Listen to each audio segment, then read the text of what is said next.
Ku tahu kapan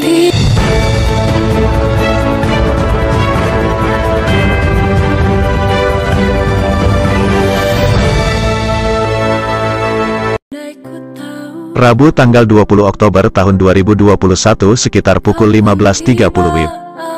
Jamsi, 35 tahun, pekerja bangunan asal Desa Kepahyang, Kecamatan Tetap, Kabupaten Kaur, tewas mengenaskan karena terjatuh dari ketinggian 14 meter. Pembangunan rehab Masjid Al-Kafi bin Tuhan di Desa Pasar Baru, Kecamatan Kaur Selatan, Kabupaten Kaur, dengan dibantu warga sekitar. Oleh sesama rekan kerjanya, Jamsi sempat dilarikan ke puskesmas terdekat. Hanya saja, nyawa Jamsi tidak bisa diselamatkan. Dia harus pergi untuk selamanya meninggalkan anak, istri, dan seluruh orang-orang yang dicintai.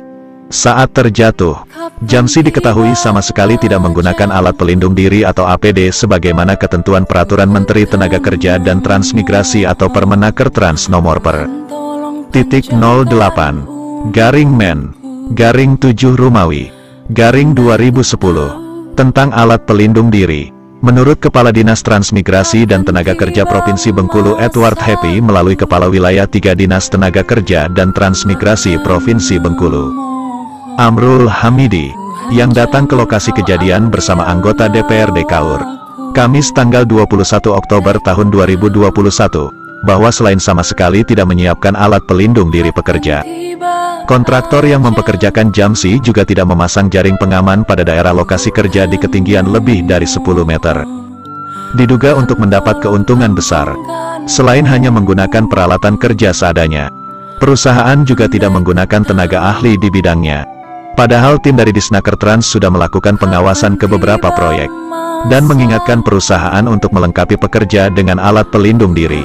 Tetapi masih ada saja perusahaan dan kontraktor yang mengabaikan kesehatan dan keselamatan karya atau K3, kata Amrul Hamidi. Seraya menyatakan turut berduka cita atas meninggalnya almarhum Jamsi. Terpisah, Kamada atau Ketua Markas Daerah Laskar Merah Putih Provinsi Bengkulu, Hairudin MDK, yang juga pernah menjabat Sekretaris Gapeknas dan Manajer Lembaga Pengembangan Jasa Konstruksi atau LPJK Daerah Provinsi Bengkulu, dan saat ini menjabat sebagai produser eksekutif Metro Update TV. Ketika diminta tanggapan terkait tragedi tewasnya pekerja bangunan yang jatuh dari ketinggian 14 meter, menduga karena faktor human error atau kelalaian manusia. Sepertinya tidak masuk akal sehat jika ada seorang pekerja bangunan konstruksi yang bekerja di ketinggian 14 meter, sama sekali tidak dilengkapi alat pelindung diri atau alat keselamatan kerja lainnya. Menurut saya kontraktor pelaksananya harus bertanggung jawab, sebab di setiap proyek pemerintah, manajemen keselamatan kerja merupakan item pekerjaan yang dananya bersumber dari uang negara atau uang rakyat. Jika tidak dibelanjakan sesuai peruntukan, maka selain berpotensi merugikan pekerja jika terjadi kecelakaan kerja, juga dapat dikategorikan sebagai tindak pidana korupsi atau tipikor sekecil apapun angka rupiahnya, ujar Hairudin MDK. Dia mengatakan, ketentuan tentang alat pelindung diri terutama di bidang konstruksi, diatur dengan Permenaker Trans Nomor per/Men/7 Romawi /2010 tentang alat pelindung diri. Pasal 2 ayat 1 menyebutkan, pengusaha wajib menyediakan APD bagi pekerja atau buruh di tempat kerja. Ayat 2, APD sebagaimana dimaksud pada ayat 1, harus sesuai dengan Standar Nasional Indonesia atau SNI atau standar yang berlaku. Ayat 3, APD sebagaimana dimaksud pada ayat 1, wajib diberikan oleh pengusaha secara cuma-cuma.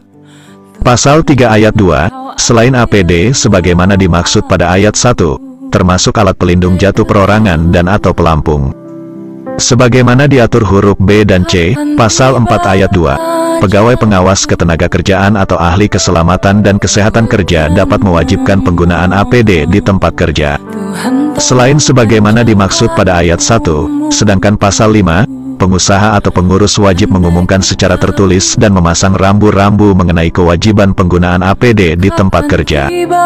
Pasal 7 ayat 1, pengusaha atau pengurus wajib melaksanakan manajemen APD di tempat kerja. Dan pasal 9, pengusaha atau pengurus yang tidak memenuhi ketentuan sebagaimana dimaksud pasal 2, pasal 4, dan pasal 5, dapat dikenakan sanksi sesuai Undang-Undang Nomor 1 Tahun 1970. Jelas Hairudin MDK. Di tempat berbeda, pengamat hukum Universitas Bengkulu atau UNIP, Ahmad Wali SHMH ketika diminta pendapat tentang kecelakaan kerja yang menyebabkan pekerja meninggal dunia, mengatakan, jika penyebabnya adalah kelalaian human error atau kelalaian manusia. Dalam hal ini, pengusaha yang tidak menyiapkan APD atau alat pelindung diri lain baik disengaja atau tidak,